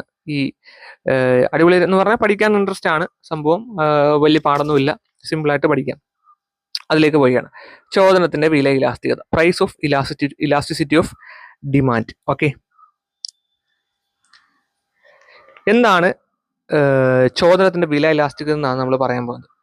ചോദനത്തെ നിർണ്ണയിക്കുന്ന ഘടകങ്ങളിൽ ഉണ്ടാകുന്ന മാറ്റത്തിന്റെ ഫലമായിട്ട് ആ വസ്തുവിന്റെ ചോദനത്തിന്റെ അളവിൽ ഉണ്ടാകുന്ന മാറ്റത്തെയാണ് ചോദനത്തിന്റെ ഇലാസ്തികത എന്ന് പറയുന്നത്. വില ഇലാസ്തികത എന്ന് പറഞ്ഞാൽ ഒരു വസ്തുവിന്റെ വിലയിലുണ്ടാകുന്ന മാറ്റത്തിന്റെ ഫലമായിട്ട് ആ വസ്തുവിന്റെ ചോദനത്തിന്റെ അളവിലുണ്ടാകുന്ന മാറ്റത്തിന്റെ തോതിനെ അല്ലെങ്കിൽ അളവിനെയാണ് ചോദനത്തിന്റെ വില ഇലാസ്തികത എന്ന് പറയുന്നത്. വില ഇലാസ്തികത എന്ന് പറഞ്ഞാൽ ഒരു വസ്തുവിന്റെ വിലയിലുണ്ടാകുന്ന മാറ്റത്തിന്റെ ഫലമായിട്ട് ആ വസ്തുവിന്റെ ചോദനത്തിന്റെ അളവിൽ അല്ലെങ്കിൽ ആ വസ്തുവിന്റെ ചോദനത്തിന്റെ അളവിൽ ഉണ്ടാകുന്ന മാറ്റത്തിന്റെ തോത് അല്ലെങ്കിൽ അളവിനെയാണ് ചോദനത്തിന്റെ വില ഇലാസ്തികത എന്ന് പറയുന്നത്. സിമ്പിളാണ്. എന്താണ് സംഭവം ചോദിക്കത്തില്ല, മനസ്സിലാക്കി വെച്ചിരുന്നാൽ മതി. ഇനി വില ഇലാസ്തികത തോതുകളാണ് നമ്മൾ പറയാൻ പോകുന്നത്. ഡിഗ്രീസ് ഓഫ് പ്രൈസ് ഇലാസ്റ്റിസിറ്റി ആണ് നമ്മൾ പറയാൻ പോകുന്നത്. അപ്പം അതുമായിട്ട് ബന്ധപ്പെട്ട് നമ്മൾ പഠിക്കുന്ന സമയത്ത് കുറച്ച് കാര്യങ്ങൾ മനസ്സിലാക്കി വെച്ചേക്കുക. ഇലാസ്തികത എന്നൊരു കൺസെപ്റ്റ് ലോകത്ത് ആദ്യമായിട്ട് കൊണ്ടുവരുന്നത് ആൽഫ്രഡ് മാർഷൽ ആണെന്ന് ഒന്ന് മനസ്സിലാക്കി വെച്ചേക്കുക. ആൽഫ്രഡ് മാർഷൽ ആണ് ഇലാസ്റ്റിസിറ്റി എന്നൊരു കൺസെപ്റ്റ് ലോകത്ത് ആദ്യമായിട്ട് കൊണ്ടുവരുന്നത് ആൽഫ്രഡ് മാർഷൽ ആണെന്ന് മനസ്സിലാക്കുക. അപ്പം വില ഇലാസ്തികതയുടെ തോതുകളാണ് പഠിക്കാൻ പോകുന്നത്. വിലയിലുണ്ടാകുന്ന മാറ്റത്തിനനുസരിച്ച് ചോദനത്തിന്റെ അളവിലും മാറ്റം ഉണ്ടാകുന്നുണ്ട്. ചോദനത്തിന്റെ അളവിൽ ഉണ്ടാകുന്ന മാറ്റത്തിന്റെ തോതിനെ അടിസ്ഥാനമാക്കിക്കൊണ്ട് നമുക്ക് വില ഇലാസ്തികതയെ പ്രധാനമായിട്ടും 5 തിരിക്കാം.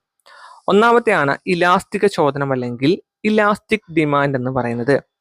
2 ഏകാത്മക ഇലാസ്തിക ചോദനം അല്ലെങ്കിൽ സമ ഇലാസ്തിക ചോദനം, യൂണിറ്ററി ഇലാസ്റ്റിക് ഡിമാൻഡ് എന്ന് പറയും. മൂന്നാമത്താണ് ഇലാസ്തികമല്ലാത്ത ചോദനം അല്ലെങ്കിൽ കുറഞ്ഞ ഇലാസ്തിക ചോദനം, ഇൻഇലാസ്റ്റിക് ഡിമാൻഡ് എന്ന് പറയും. 4മത്തതാണ് പൂർണ്ണ ഇലാസ്തിക ചോദനം, പെർഫെക്റ്റ്ലി ഇലാസ്റ്റിക് ഡിമാൻഡ്. 5മത്തത് പൂർണ്ണ ഇലാസ്തികമല്ലാത്ത അല്ലെങ്കിൽ പൂർണ്ണ ഇലാസ്തിക രഹിത ചോദനം, പെർഫെക്റ്റ്ലി ഇൻഇലാസ്റ്റിക് ഡിമാൻഡ്. അങ്ങനെ 5 നമുക്ക് തിരിക്കാം. ഒന്നാമത്തെ നമ്മൾ പറഞ്ഞു ഇലാസ്തിക ചോദനം അല്ലെങ്കിൽ ഇലാസ്തികത ചോദനം, ഇലാസ്റ്റിക് ഡിമാൻഡ്. ചോദനത്തിലുള്ള ശതമാനമാറ്റം വിലയിലുള്ള ശതമാനമാറ്റത്തേക്കാൾ കൂടുതലാണെങ്കിൽ അതിനെ നമുക്ക് ഇലാസ്തിക ചോദനം എന്ന് പറയാം. ഒന്നുമില്ല, ചോദനത്തിലുള്ള ശതമാനമാറ്റമാണ് കൂടുതൽ, വിലയിലുള്ള ശതമാനമാറ്റത്തേക്കാൾ ചോദനത്തിലുള്ള ശതമാനമാറ്റമാണ് കൂടുതൽ. ഉദാഹരണം പറഞ്ഞാൽ വിലയിൽ 10% മാറ്റം ഉണ്ടാകുമ്പോൾ ചോദനത്തിൽ 30% മാറ്റം ഉണ്ടാകുന്നു. ഇലാസ്തിക ചോദനത്തിൽ ഇലാസ്തികതയുടെ കേവല മൂല്യം 1 കൂടുതലായിരിക്കും. ഇലാസ്റ്റിസിറ്റി ഓഫ് ഡിമാൻഡ് എന്ന് പറയുന്നത് കൂടുതലായിരിക്കും. എന്തിനേക്കാൾ? 1 കൂടുതലായിരിക്കും. ഓക്കെ, അപ്പം അത് നമ്മൾ മനസ്സിലാക്കി ഇവിടെ. അപ്പം അതിന്റെ ഇക്വേഷൻ വരുമ്പോൾ എങ്ങനെ വരും? ഇലാസ്റ്റിസിറ്റി ഓഫ് ഡിമാൻഡ് എന്ന് പറയുന്നത് ഗ്രേറ്റർ ദാൻ 1 ആയിരിക്കും. മനസ്സിലായല്ലോ? ഇ ഡി എന്ന് കൊടുത്തേക്കുന്നത് ഇലാസ്റ്റിസിറ്റി ഓഫ് ഡിമാൻഡ് ആണ്. അപ്പം ഇ ഡി ഗ്രേറ്റർ ദാൻ 1 എന്ന് നമ്മളവിടെ വായിക്കാം. അതേപോലെ ചോദന വക്രം കൂടുതൽ പരന്നതായിരിക്കും അല്ലെങ്കിൽ താഴേക്ക് കൂടുതൽ ചരിഞ്ഞിരിക്കും. അതാണ് അതിന്റെ ആകൃതി. അധിക ഇലാസ്തിക ചോദനമെന്നും ഇതിനെ വിളിക്കുന്നു. ഓക്കെ ആണല്ലോ? അപ്പൊ ഇത്രയും കാര്യം മനസ്സിലായല്ലോ. ഇലാസ്തികത ചോദനം അല്ലെങ്കിൽ ഇലാസ്റ്റിക് ഡിമാൻഡ് എന്താന്ന് മനസ്സിലായി.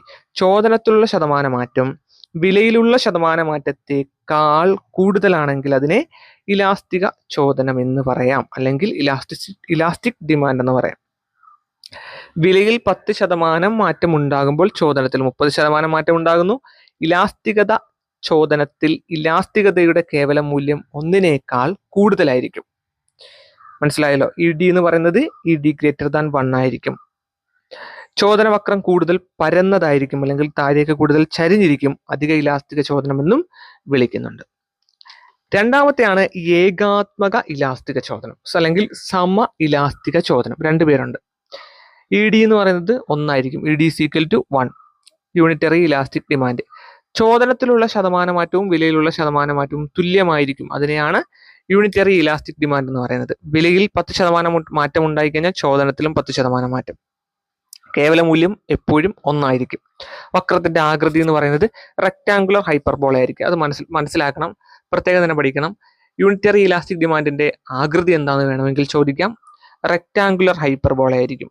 കണ്ടോ, റെക്ടാങ്കുലർ ഹൈപ്പർബോള. അവിടെ ആ പിക്ചർ നോക്കുമ്പോൾ റെക്ടാങ്കുലർ ഹൈപ്പർബോളയുടെ ആകൃതി നിങ്ങൾക്ക് മനസ്സിലാവും. മൂന്നാമത്തെയാണ് ഇലാസ്റ്റികമല്ലാത്ത ചോദനം അല്ലെങ്കിൽ കുറഞ്ഞ ഇലാസ്റ്റിക ചോദനം. ഇ ഡി എന്ന് പറഞ്ഞാൽ ഇ ഡി ലെസ് ദാൻ 1 ആയിരിക്കും. മനസ്സിലായല്ലോ. ചോദനത്തിലുള്ള ശതമാനമാറ്റം വിലയിലുള്ള ശതമാനമാറ്റത്തേക്കാൾ കുറവാണെങ്കിൽ അതിനെയാണ് ഇലാസ്റ്റികമല്ലാത്ത ചോദനം എന്ന് പറയുന്നത്. വിലയിൽ 20% മാറ്റം ഉണ്ടായാൽ ചോദനത്തിൽ എത്ര ശതമാനം മാറ്റം ഉണ്ടാകും? 10% മാറ്റമായിരിക്കും ഉണ്ടാവുക. കേവല മൂല്യം 1-നേക്കാൾ കുറവായിരിക്കും. ചോദന വക്രം താഴേക്ക് ചരിഞ്ഞിരിക്കും. മനസ്സിലാക്കുക. ആ ഒരു പിക്ചർ കാണുമ്പോൾ നിങ്ങൾക്ക് അതും മനസ്സിലായി. ഇനി നാലാമത്തെയാണ് പൂർണ്ണ ഇലാസ്റ്റിക ചോദനം. പെർഫെക്റ്റ്ലി ഇലാസ്റ്റിക് ഡിമാൻഡ് എന്ന് പറയും.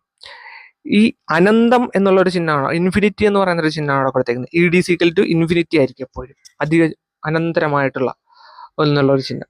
അപ്പോൾ വിലയിൽ ഉണ്ടാകുന്ന ഒരു ചെറിയ മാറ്റം ചോദനത്തിൽ എന്തുണ്ടാക്കുന്നു? അനന്തമായ ഒരു മാറ്റം ഉണ്ടാക്കുന്ന അവസ്ഥയാണ് പൂർണ്ണ ഇലാസ്റ്റിക ചോദനം എന്ന് മനസ്സിലാക്കുക. വിലയിൽ ഉണ്ടാകുന്ന ഒരു ചെറിയ മാറ്റം പോലും ചോദനത്തിൽ അനന്തമായിട്ടുള്ള ഒരു മാറ്റം ഉണ്ടാക്കുന്നതാണ് പെർഫെക്റ്റ്ലി ഇലാസ്റ്റിക് ഡിമാൻഡ് അല്ലെങ്കിൽ പൂർണ്ണ ഇലാസ്റ്റിക, പരിപൂർണ ഇലാസ്റ്റിക ചോദനം എന്നൊക്കെ പറയാം. കേവല മൂല്യം എന്ന് പറയുന്നത് എന്തായിരിക്കും? പൂർണ്ണ ഇലാസ്തികതയുടെ കേവല മൂല്യം എന്ന് പറയുന്നത് എന്തായിരിക്കും? അനന്തമായിരിക്കും, ഇൻഫിനിറ്റി. ചോദന വക്രം എക്സ് അക്ഷത്തിന് സമാന്തരമായിരിക്കും. നോക്കുക, അവിടെ ആ ഒരു ഇമേജ് നോക്കുക. ചോദന വക്രം എന്ന് പറയുന്നത് എക്സ് അക്ഷത്തിന് സമാന്തരമായിരിക്കും. ഓക്കെ ആണല്ലോ. അഞ്ചാമത്തിലേക്ക് പോവുകയാണ്. പൂർണ്ണ ഇലാസ്തികമല്ലാത്ത, പൂർണ്ണ ഇലാസ്തിക രഹിത ചോദനം. Perfectly inelastic demand. E D എന്ന് പറയുന്നത് 0 ആയിരിക്കും. വിലയിൽ എത്ര മാറ്റം ഉണ്ടായാലും ചോദനത്തിൽ യാതൊരുവിധ മാറ്റവും ഉണ്ടാകാത്ത അവസ്ഥ. കേവല മൂല്യം 0 ആയിരിക്കും. ചോദന വക്രം y അക്ഷത്തിന് സമാന്തരമായിട്ടുള്ള ഒരു നേർരേഖയായിരിക്കും, അല്ലെങ്കിൽ എക്സ് അക്ഷത്തിന് ലംബമായിരിക്കും. അതും മനസ്സിലാക്കി വെച്ചേക്കുക. ആ ഒരു ഇമേജ് നോക്കുമ്പോൾ നിങ്ങൾക്ക് അത് മനസ്സിലാവും. ചോദന വക്രം y അക്ഷത്തിന് സമാന്തരമായിട്ടുള്ള നേർരേഖയായിരിക്കും, അല്ലെങ്കിൽ എക്സ് അക്ഷത്തിന് ലംബമായിരിക്കും. ഇതെല്ലാം പൂർണ്ണ ഇലാസ്തികമല്ലാത്ത, പൂർണ്ണ ഇലാസ്തിക രഹിത ചോദനത്തിന്റെ എന്താണ് പ്രത്യേകതകളാണ്. അപ്പം വിലയിൽ എത്ര മാറ്റം ഉണ്ടായാലും ചോദനത്തിൽ യാതൊരുവിധ മാറ്റം ഉണ്ടാവാത്തതാണ് പൂർണ്ണ ഇലാസ്തികമല്ലാത്ത അല്ലെങ്കിൽ പൂർണ്ണ ഇലാസ്തിക രഹിത പെർഫെക്റ്റ്ലി ഇൻഇലാസ്റ്റിക് ഡിമാൻഡ് എന്ന് പറയുന്നത്. വിലയിൽ എത്ര മാറ്റം ഉണ്ടായാലും ചോദനത്തിൽ മാറ്റമില്ല. കേവല മൂല്യം 0 ആയിരിക്കും. ചോദന വക്രം y അക്ഷത്തിന് സമാന്തരമോ അല്ലെങ്കിൽ എക്സ് അക്ഷത്തിന് ലംബമോ ആയിരിക്കും. അപ്പം നമ്മൾ പഠിച്ചത് പ്രധാനപ്പെട്ട 5 വില ഇലാസ്തികതയുടെ തോതുകൾ അല്ലെങ്കിൽ ഡിഗ്രീസ് ഓഫ് പ്രൈസ് ഇലാസ്റ്റിസിറ്റിയാണ്. മനസ്സിലായല്ലോ. ഒന്നാമത്തേതാണ് ഇലാസ്തികത ചോദനം അല്ലെങ്കിൽ ഇലാസ്റ്റിക് ഡിമാൻഡ്. അതെന്താന്ന് നമ്മൾ പറഞ്ഞു. 2 ഏകാത്മക ഇലാസ്തിക ചോദനം, സമ ഇലാസ്തിക ചോദനം മനസ്സിലാക്കി, അതിന്റെ ആകൃതി മനസ്സിലാക്കി. ഇലാസ്തികമല്ലാത്ത ചോദനം അല്ലെങ്കിൽ കുറഞ്ഞ ഇലാസ്തിക ചോദനം മനസ്സിലാക്കി. പൂർണ്ണ ഇലാസ്തിക ചോദനം മനസ്സിലാക്കി. പൂർണ്ണ ഇലാസ്തികമല്ലാത്ത ചോദനവും മനസ്സിലാക്കി. ഓക്കെ ആണല്ലോ. തിരിഞ്ഞു പോകരുത്. ഇമ്പോർട്ടൻ്റ് ആണ്. നല്ലൊരു ടോപ്പിക്കാണ്.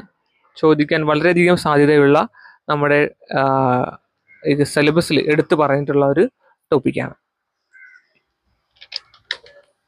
ഇനി നമ്മൾ അതിൻ്റെ അളക്കുന്ന രീതികളൊന്ന് പഠിക്കാൻ പോവുകയാണ്. ചോദനത്തിന്റെ വില ഇലാസ്തികത അളക്കുന്ന രീതികൾ. Methods of measuring price elasticity of demand. പ്രധാനമായിട്ടും നമുക്ക് 3 രീതിയിൽ വില ഇലാസ്തികത അളക്കാം. ശതമാന രീതി, ചെലവ് രീതി, ജാമിതീയ രീതി.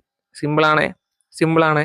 ചെലവ് രീതി, ശതമാന രീതി, ജാമിതീയ രീതി. ഇങ്ങനെ 3 രീതിയിൽ നമുക്ക് അളക്കാം. വളരെ സിമ്പിളാണ്. ഒരു ഒറ്റവട്ടം ഞാൻ ക്ലാസ് കേട്ട് കഴിഞ്ഞാൽ നിങ്ങൾക്ക് മനസ്സിലാവും. ഒന്നാമത്തെ ശതമാന രീതിയിലേക്ക് പോവുകയാണ്. ശതമാന രീതിയുടെ ഇക്വേഷൻ നമ്മളൊന്ന് മനസ്സിലാക്കി വെച്ചേക്കുക. ഇക്വേഷൻസ് മനസ്സിലാക്കണം. ഇക്വേഷൻസ് അറിയാതെ ഒരു പരിപാടി നമുക്ക് നടക്കത്തില്ല. ഇക്വേഷൻസ് നിർബന്ധമായിട്ടും പഠിക്കണം. വളരെ സിമ്പിളായിട്ടുള്ള, നമുക്ക് എളുപ്പത്തിൽ പഠിച്ചെടുക്കാൻ പറ്റുന്ന ഇക്വേഷൻസ് ആണ് ഇതിൻ്റെ. ശതമാന രീതി എന്ന് പറയുമ്പോൾ അതിൻ്റെ ഇക്വേഷൻ ഒന്ന് മനസ്സിലാക്കുക. ചോദനത്തിന്റെ അളവിലെ ശതമാനം മാറ്റം ബൈ വിലയിലെ ശതമാനം മാറ്റം. മുകളിൽ എപ്പോഴും എന്തായിരിക്കും? ചോദനമായിരിക്കും വരുന്നത്. ചോദനത്തിന്റെ അളവിലെ ശതമാനമാറ്റം ബൈ വിലയിലെ ശതമാനമാറ്റം. അതേപോലെ മറ്റൊരു ഇക്വേഷൻ കൂടി നമ്മൾ മനസ്സിലാക്കണം. Delta Q by delta P into P by Q. ഈ ഒരു ഇക്വേഷൻ കൂടി നമ്മൾ മനസ്സിലാക്കേണ്ടതായിട്ടുണ്ട്. ED is equal to elasticity of demand is equal to delta Q by delta P into P by Q. P എന്ന് പറയുന്നത് price, ആദ്യത്തെ വിലയാണ് പിയുടെ. Delta P എന്ന് പറയുന്നത് വിലയിലെ മാറ്റം. ക്യൂ എന്ന് പറയുന്നത് ആദ്യത്തെ അളവ് അല്ലെങ്കിൽ ചോദനം. ഡെൽറ്റ ക്യൂ എന്ന് പറയുന്നത് അളവിലെ മാറ്റം. ഓക്കെ ആണല്ലോ. നമുക്കൊരു ക്വസ്റ്റ്യൻ ചെയ്യുമ്പോൾ നമുക്കത് വ്യക്തമായിട്ട് മനസ്സിലാവും. അപ്പം ശതമാന രീതിയിൽ ചോദനത്തിന്റെ വില ഇലാസ്തികത നമുക്ക് കാണുന്ന ശതമാന രീതിയിൽ എങ്ങനെ കാണാമെന്ന് ചോദിച്ചാൽ 2 ഇക്വേഷൻസ് ആണ് നമ്മൾ നോക്കിയത്. ഒന്ന് ചോദനത്തിന്റെ അളവിലെ ശതമാനമാറ്റം ബൈ വിലയിലെ ശതമാനമാറ്റം. ആ രീതിയിൽ നമുക്ക് ചെയ്യാം. 2 രീതിയിൽ നമുക്ക് ക്വസ്റ്റ്യൻ വരാം. അപ്പം ശതമാന രീതിയിൽ ഇങ്ങനെ വരുമ്പം ഇങ്ങനത്തെ രീതിയിലാണ് നമുക്ക് ക്വസ്റ്റ്യൻ വരുന്നതെങ്കിൽ ഈ ഒരു ഇക്വേഷൻ നമുക്ക് അവിടെ അപ്ലൈ ചെയ്യാം. ചോദനത്തിലെ അളവിലെ ശതമാനമാറ്റം ബൈ വിലയിലെ ശതമാനമാറ്റം. അല്ലെങ്കിൽ നമ്മൾ രണ്ടാമത് പറഞ്ഞ equation ED is equal to delta Q by, ആദ്യം ക്യൂ ആണ് വരുന്നത്. ഡെൽറ്റ ക്യൂ എപ്പോഴും ചോദനമാണ് ആദ്യം വരുന്നത്, മനസ്സിലാക്കുക. Delta Q by delta P into രണ്ടാമത് വരുമ്പോൾ പി എഴുതണം, P by Q. Delta Q by delta P into P by Q. Okay ആണല്ലോ. ഒരു ക്വസ്റ്റ്യൻ നോക്കാം. ഒരു സാധനത്തിന്റെ വിലയിൽ 10% വർധനവ് ഉണ്ടായപ്പോൾ ചോദനത്തിൽ 9% കുറവ് വന്നു. വില ഇലാസ്തികത കാണുക. സിമ്പിൾ ആണല്ലോ. നമ്മൾ ഒന്നാമത്തെ ഇക്വേഷനോട് അപ്ലൈ ചെയ്യുക. ചോദനത്തിന്റെ അളവിലെ ശതമാനമാറ്റം ബൈ വിലയിലെ ശതമാനമാറ്റം. ED is equal to ചോദനത്തിന്റെ അളവിൽ ഇവിടെ എത്രയാണ് ശതമാനമാറ്റം വന്നത്? ചോദനത്തിൽ 9% കുറവ് വന്നപ്പം 9 ആദ്യം എഴുതും. 9% 9% ബൈ 10% ഈക്വൽ ടു 9/10 എന്ന് പറയുന്നത് എന്താണ്? 0.9 ആണ്. ഉത്തരം കിട്ടിയല്ലോ. ഇനി രണ്ടാമത്തെ ഇക്വേഷൻ അനുസരിച്ചുകൊണ്ട് നമുക്കൊരു ക്വസ്റ്റ്യൻ വരാം. ഒരു വസ്തുവിന്റെ വില 60 രൂപയിൽ നിന്ന് 70 രൂപയായി വർദ്ധിച്ചപ്പോൾ അതിന്റെ ചോദനം 100 ലിറ്ററിൽ നിന്ന് 80 ലിറ്റർ ആയിട്ട് കുറഞ്ഞു. വില ഇലാസ്തികത എത്ര? അപ്പൊ നമ്മൾ രണ്ടാമത്തെ ഇക്വേഷൻ അവിടെ ശതമാന രീതിയിൽ രണ്ടാമത്തെ ഇക്വേഷൻ അപ്ലൈ ചെയ്യുകയാണ്. Delta Q by delta P into P by Q. അപ്പം നമുക്കറിയാം ഡെൽറ്റ പി എന്ന് പറയുന്നത് വിലയിലെ മാറ്റമാണ് അല്ലേ. നമുക്കിവിടെ ഓരോന്നും എഴുതാം. വില, പ്രൈസ്, ആദ്യത്തെ വില നമുക്ക് എഴുതാം. പി എന്ന് പറയുന്നത് 60 ആണ് അല്ലെ. 60 രൂപയിൽ നിന്ന് 70 രൂപയായിട്ട് വർദ്ധിച്ചു. അപ്പം ഡെൽറ്റ പി എത്ര ആയിട്ട് മാറി? 70 മൈനസ് 60 10 അല്ലേ. വ്യത്യാസമല്ലേ നമുക്ക് എഴുതേണ്ടത്. വിലയിലെ മാറ്റമല്ലയോ ഡെൽറ്റ പി എന്ന് പറയുന്നത്. അപ്പം ഡെൽറ്റ പി എത്ര നമുക്ക് എഴുതാം? 70 മൈനസ് 60 10. അതേപോലെ നമുക്ക് ക്യൂ എത്രയെന്ന് എഴുതാം? ക്യൂ നമുക്ക് 100 അല്ലേ. ആദ്യത്തെ ചോദനം അല്ലെ, ആദ്യത്തെ ഡിമാൻഡ് എത്രയാണ്? 100 ലിറ്റർ ആണ്. അപ്പം ക്യൂ ഇസ് ഈക്വൽ ടു 100. ഇനി ഡെൽറ്റ ക്യൂ നമുക്ക് എങ്ങനെ എഴുതാൻ പറ്റും? ഡെൽറ്റ ക്യൂ എന്ന് പറഞ്ഞാൽ അളവിലെ മാറ്റമാണ് അല്ലേ. അപ്പൊ 100 മൈനസ് 80 ആണ്. 80 ലിറ്റർ ആയിട്ടല്ലേ കുറഞ്ഞു. അപ്പൊ 100 80 ആയിട്ട് എത്ര ആയി? 100 മൈനസ് 80 ഇസ് ഈക്വൽ ടു 20. അപ്പം ഡെൽറ്റ ക്യൂ നമുക്ക് എത്ര കിട്ടി? 20 എന്ന് കിട്ടി. അപ്പൊ നമുക്ക് ഇവിടെ എഴുതാം delta Q by delta P into P by Q എന്ന് എഴുതുമ്പം delta Q 20 by delta P 10 into P എന്ന് പറയുന്നത് 60 ബൈ ക്യൂ എന്ന് പറയുന്നത് 100. അപ്പൊ നമുക്ക് ക്രിയേറ്റ് ചെയ്യുമ്പം എങ്ങനെ എഴുതാൻ പറ്റും? നമുക്ക് എങ്ങനെ വേണമെങ്കിലും ചെയ്യാം, വെട്ടിക്രിയേറ്റ് ചെയ്യാം. അപ്പം നമുക്കിവിടെ ഗുണിച്ചങ്ങ് എഴുതാം അല്ലേ. മുകളിലത്തെ 6ഉം ആ 2 കൂടെ ഗുണിക്കുമ്പോൾ 6 2 12. അപ്പൊ നമുക്ക് എങ്ങനെ എഴുതാം? 12 കഴിഞ്ഞിട്ട് 60ന്റെ 20ന്റെ കൂടെ കിടക്കുന്ന 2 പൂജ്യത്തെ അങ്ങോട്ട് ഇടാം. സിമ്പിളായിട്ട് ചെയ്യുന്ന കാര്യം ഞാൻ പറഞ്ഞതാണ്. അപ്പൊ ഇതിങ്ങനെ സിമ്പിളായിട്ട് ചെയ്യാം. ഗുണിക്കാൻ ഇപ്പോൾ മറന്നു നോക്കിയാണ് നമ്മൾ ഈ LD ക്ലർക്ക് പോലെയുള്ള എക്സാമുകൾക്കൊക്കെ നമ്മൾ പഠിക്കുന്ന സമയത്ത് ഈ കണക്കൊക്കെ പഠിച്ചവരായിരിക്കും. നമ്മൾ HSIയിലേക്ക് വരുമ്പോൾ നമുക്ക് മനസ്സിലാത്തതുകൊണ്ട് നമുക്ക് ഗുണിക്കാനും ഹരിക്കാനൊക്കെ സ്വാഭാവികമാണ്, നമ്മൾ മറന്നു പോകും. കുറെ നാൾ നോക്കായിരുന്നു കഴിഞ്ഞാൽ ടച്ച് കിട്ടും. അപ്പൊ ഇതെങ്ങനെ നമുക്ക് സിമ്പിളായിട്ട് ചെയ്യാന്ന് വെച്ച് കഴിഞ്ഞാൽ മുകളിൽ കിടക്കുന്ന 2 ഗുണിക്കുക, സംഖ്യകൾ 2 ഗുണിക്കുക. 6 2 12 അങ്ങോട്ട് എടുത്ത് എഴുതുക. 60ന്റെ 20ന്റെയും കൂടെ കിടക്കുന്ന 2 പൂജ്യം അങ്ങോട്ട് ഇട്ടാൽ മതി. എത്ര പൂജ്യം ഉണ്ടോ അത്രയും പൂജ്യം കിടണം. അപ്പം 1200 കിട്ടും അല്ലെ. താഴോട്ട് വരുമ്പോൾ 100ഉം 10 ഗുണിക്കുമ്പോൾ നമുക്ക് എത്ര കിട്ടും? 1000 കിട്ടും. അപ്പം മുകളിലത്തെ 2 പൂജ്യം താഴത്തെ 2 പൂജ്യം വെട്ടിക്കളഞ്ഞ് 12/10 കിട്ടും. 12/10 എന്ന് പറയുമ്പോൾ താഴെ ഒരു 0 അല്ലേ ഉള്ളൂ. അപ്പോൾ ഒരു 0 വരുമ്പോൾ മുകളിൽ എന്ത് കൊടുത്തണം? ഒരു പോയിന്റ് അങ്ങോട്ട് കൊടുത്താൽ മതി. 1.2 എന്ന് നമുക്ക് ആൻസർ കിട്ടും. അപ്പോൾ ഇതാണ് ഇവിടെ ആൻസർ 1.2. അതുപോലെ നമുക്ക് മറ്റൊരു ക്വസ്റ്റ്യനോടെ ചെയ്യാം. ഒരു വസ്തുവിന്റെ വില 5ൽ നിന്ന് 4 ആയിട്ട് കുറഞ്ഞപ്പോൾ അതിന്റെ ചോദനത്തിന്റെ അളവ് 100 എണ്ണത്തിൽ നിന്ന് 150 എണ്ണമായിട്ട് വർദ്ധിക്കുന്ന വില ഇലാസ്തികത കാണുക. ഇത് നമുക്ക് സിമ്പിൾ ആയിട്ട് ചെയ്യാം അല്ലെ. Delta Q by delta P into P by Q. നോക്കുക, ഡെൽറ്റ ക്യൂ എന്ന് പറയുന്നത് 50 എന്ന് കിട്ടും. ബൈ പി എന്ന് പറയുന്നത് നമുക്ക് എത്ര ആയിട്ട് കിട്ടാം? ഡെൽറ്റ പി എന്ന് പറയുന്നത് എത്ര ആയിട്ട് എടുക്കാം? 1 ആയിട്ട് എടുക്കാം അല്ലെ. 5 4 പോയാൽ 1 ആയിട്ട് എടുക്കാം. ഇൻറ്റു 5/100 നമുക്ക് എടുക്കാം. P by Q 5/100. അപ്പൊ നമുക്ക് എത്ര കിട്ടി? 250/100. അപ്പൊ മുകളിലത്തെ ഒരു പൂജ്യവും താഴത്തെ ഒരു പൂജ്യം പറ്റിക്കളഞ്ഞ് 25/10 കിട്ടും. ഒരു താഴെ 10 ഒരു 0 എല്ലാം ഉള്ളതുകൊണ്ട് നമ്മൾ എന്ത് ചെയ്തു? 2.5 എന്ന് അവിടെ ഇട്ടു. 2.5 ആണ് ആൻസർ. അതുപോലെ മറ്റൊരു ക്വസ്റ്റ്യൻ വരാം. ഒരു സാധനത്തിന്റെ വിലയിൽ 10% വർധന ഉണ്ടായപ്പോൾ ചോദനത്തിന്റെ 8% കുറവ് വന്നെങ്കിൽ വില ഇലാസ്തികത കാണുക. നമുക്ക് പഴയ ആദ്യത്തെ ഇക്വേഷൻ എടുക്കാം. ചോദനത്തിന്റെ അളവിലെ ശതമാനമാറ്റം ബൈ വിലയിലെ ശതമാനമാറ്റം. അപ്പൊ നമുക്ക് 8/10 എന്ന് കൊടുക്കാം. 0.8 നമുക്ക് ആൻസറും കിട്ടി. സിമ്പിളാണ്. കൊച്ചു പിള്ളേർക്ക് വരെ മനസ്സിലാവുന്ന രീതിയിലുള്ള ക്വസ്റ്റ്യൻസ് ആണ്.